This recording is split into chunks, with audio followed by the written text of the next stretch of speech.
They say a man's home is his castle, and for 35 years, mine was a quiet little kingdom nestled along the edge of Coyote Ridge, Montana, until one day, that peace was shattered by a woman in oversized sunglasses and a clipboard.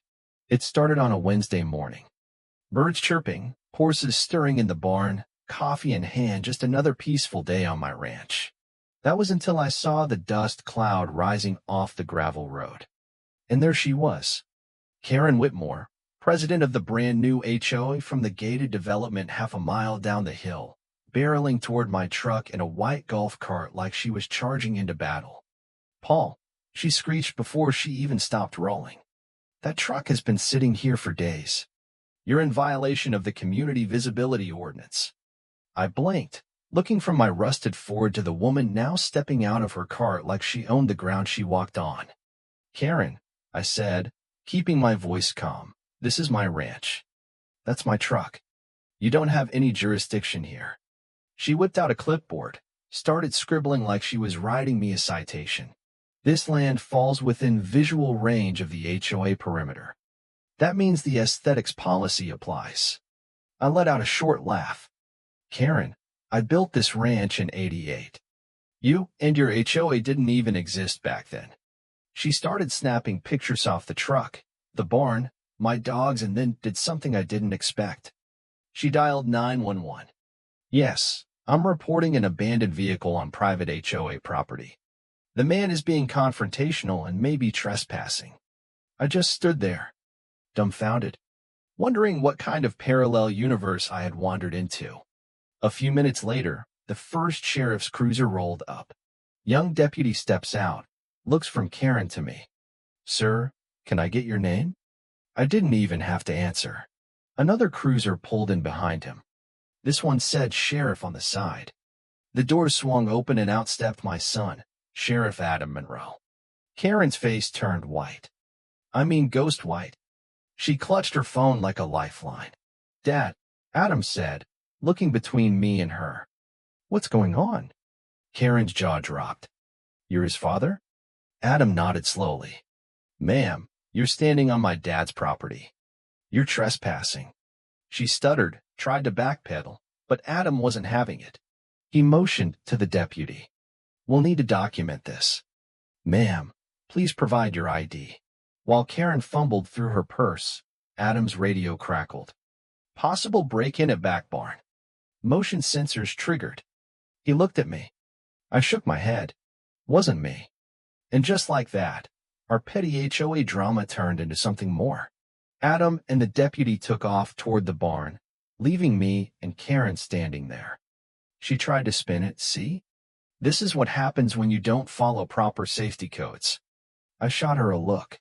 "You ever think maybe someone was sent here by someone who wants this land real bad?" She didn't answer. Minutes later, Adam radioed in. They had a suspect young guy, white hoodie, wire cutters in hand, trying to cut through my cattle fence. They cuffed him right there. When Adam asked who sent him, the guy hesitated, then said, "Some lady with blonde hair and big glasses told me the trail was public. Said I could get through if I was fast." Adam turned to Karen. "Ma'am, did you send someone onto private land today?" Her lips twitched. I might have suggested a shortcut. "I didn't tell him to break anything." Adam stepped closer. "You knew it wasn't public. You encouraged trespassing. That's endangering livestock and violating property rights." Karen was sweating now. "I was just trying to maintain order." "Not your job," Adam snapped.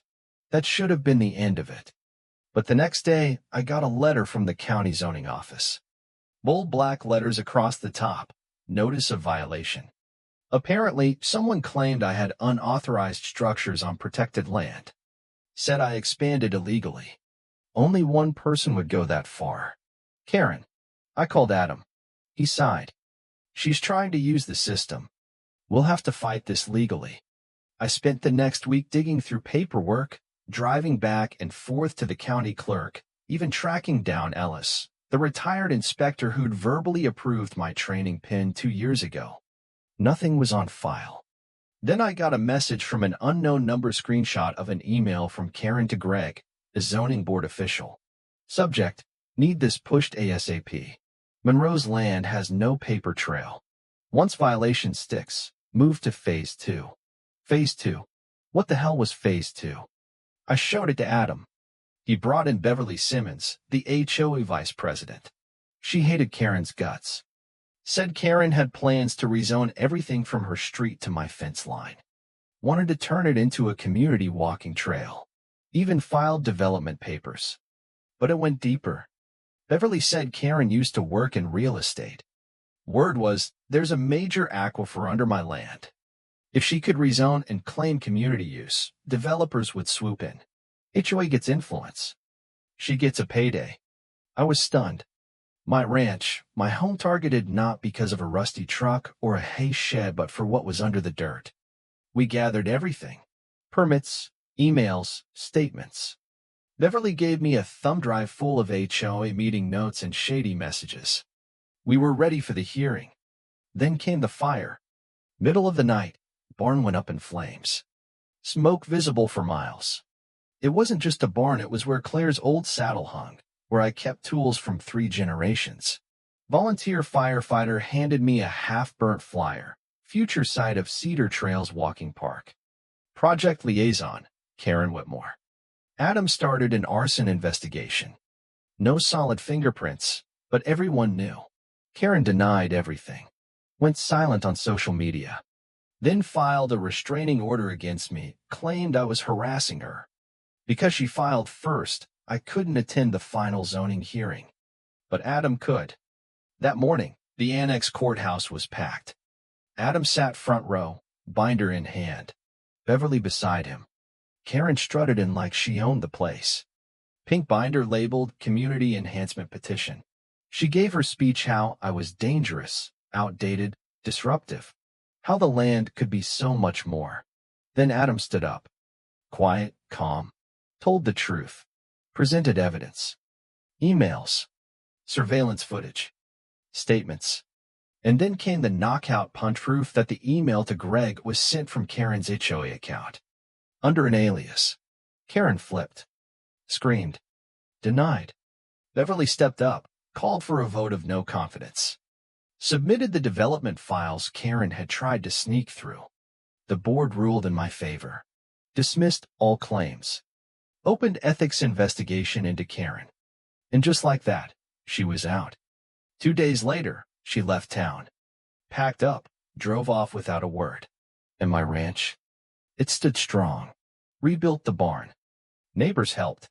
Kids painted signs, Monroe Ranch forever. I put up a new saddle, wasn't Claire's, but it symbolized something more. Legacy. Roots. Resistance. Adam and I stood out by the pasture one evening, mugs of coffee in hand. You ever think about retiring? He asked. I looked out at the land, golden in the light. Not yet. Someone's got to keep the vultures off this land. He smiled. You're not alone. I smiled back. Not anymore. Folks, if you've ever dealt with a power-hungry HOA, or had someone try to take what's yours through loopholes and lies, drop your story below. Let's talk about what justice means where you live. And if you think Karen got what she deserved, or if it should have gone further. Because out here, we fight different. We fight with truth. And we fight together.